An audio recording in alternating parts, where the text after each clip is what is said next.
Most people think their future is still unwritten, but many people are already living the same year repeatedly, the same habits, the same reactions, the same distractions, the same emotional cycles, and eventually, the future stops feeling new. It becomes a recycled version of the past. This is the hidden danger of modern life. You can consume endless information and still remain loyal to the same old operating layer. New tools, new advice, new possibilities, but the same identity keeps rebuilding. The same reality. This is where the Zenith blueprint begins. Most people never consciously design the operating layer, running their lives. It is inherited gradually, installed automatically, repeated silently, until it begins feeling permanent. Old habits, old environments, old emotional patterns, old assumptions, quietly shaping behavior every day, and eventually, people begin confusing familiarity with identity. This is why so many lives remain structurally unchanged, even while consuming endless new information, because information alone does not rebuild reality. Systems do. A distracted environment creates distracted behavior, and a fragmented operating layer quietly rebuilds the same future again and again. This is why transformation often fails. The desire changes, but the architecture remains identical. People want clarity while remaining inside digital noise. They want growth while protecting the environments that reinforce the old self. And eventually, the old operating layer pulls the person back into the old reality. The Zenith blueprint interrupts this cycle, not through motivation, not through temporary intensity, but through structural awareness. The ability to finally ask, what reality is my current system actually designed to create? Most people think their future is created through big decisions, but most futures are quietly constructed through repeated systems. Your calendar is a blueprint. Your environment is a blueprint. Your phone is a blueprint. Your habits are a blueprint. Even your repeated thoughts become structural instructions for the person you are becoming, because every system is constantly shaping something: attention, behavior, energy, identity, and eventually, small repeated structures begin producing entire futures. This is why many people feel stuck, even while wanting a different life. This is why awareness matters. Not vague awareness, structural awareness. The ability to step outside your automatic routines and finally see what your systems are building. Because the modern world trains people to consume possibilities, but the Zenith blueprint teaches people to architect one. A dream without structure becomes emotional noise. A vision without repetition becomes fantasy. But when possibility is translated into systems, it begins entering reality. This is the migration, not into another dimension, but from passive desire into designed behavior. And this is where the blueprint stops being inspiration and starts becoming architecture. Most people never fail because they lack potential. They fail because possibility alone cannot survive inside chaotic systems. A powerful vision inside a fragmented environment slowly loses momentum because every environment is constantly reinforcing something. One environment trains distraction, another trains discipline. One routine protects the old self, another begins constructing the new one. And eventually, the structure surrounding a person begins overpowering intention itself.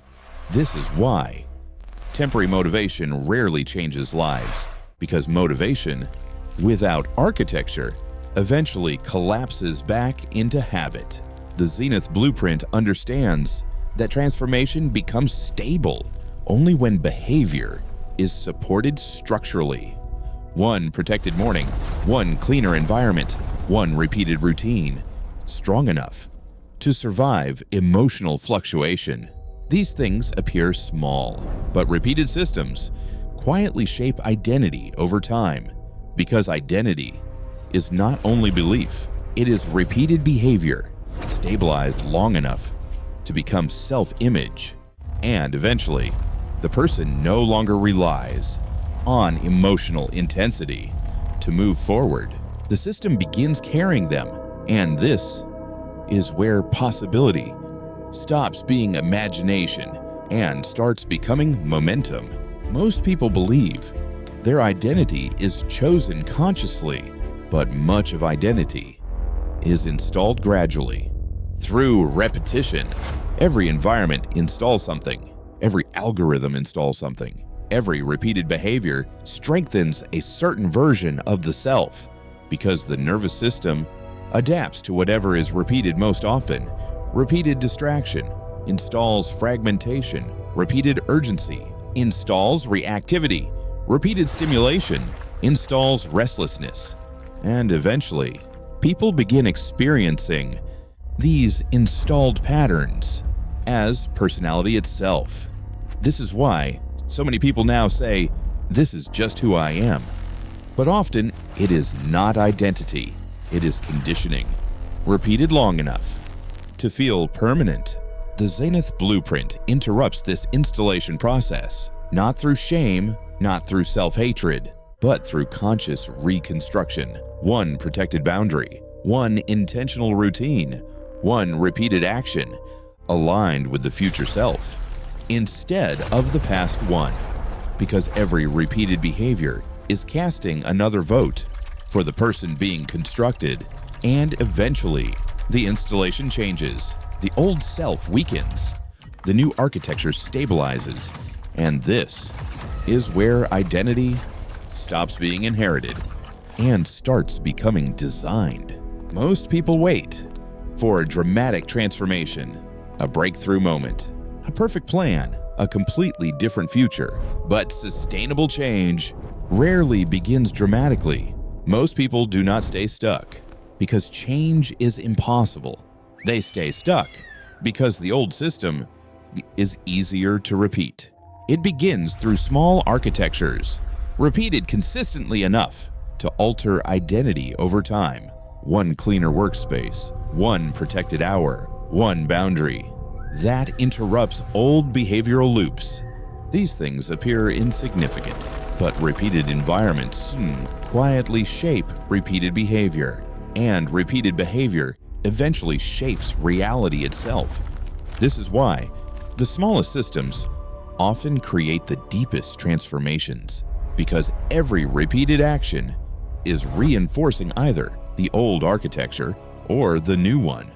The Zenith blueprint understands that identity changes gradually through environmental reinforcement, not through emotional intensity, through structural repetition, and eventually the nervous system begins trusting the new patterns more naturally. The phone no longer controls attention automatically. Silence stops feeling threatening. Intentional action becomes easier to sustain, because coherence is not created through force. It emerges when enough small structures begin aligning in the same direction. And this is where the blueprint stops feeling theoretical and starts becoming lived reality. Eventually, something begins changing, not only behavior, not only productivity, but the entire relationship between the person and their reality. Because once the operating layer changes, life begins responding differently. Attention becomes clearer. Decisions become more intentional. Energy stops leaking constantly through unconscious repetition. And eventually, the future no longer feels accidental, because the person is no longer reacting passively to inherited systems. They are constructing new ones. This is where the Zenith blueprint expands beyond self-improvement, because every designed system begins influencing other people too. A calmer nervous system, a clear environment, a more intentional way of living. These things spread silently. Children absorb them, relationships absorb them, entire cultures begin reflecting them because human beings are constantly shaping each other's operating systems. And this is why the deepest transformations are never completely individual. They become networks, patterns repeated across families, across communities, across generations. The Zenith Blueprint understands that a designed life quietly gives other people permission to redesign theirs too. And eventually, the person no longer feels trapped inside inherited momentum because for the first time, their future begins feeling consciously constructed. And this is where the blueprint stops being a private transformation and starts becoming a living architecture. But architecture only matters when it becomes behavior, because the next version of your life will not arrive from imagination. It will arrive through what you repeat next.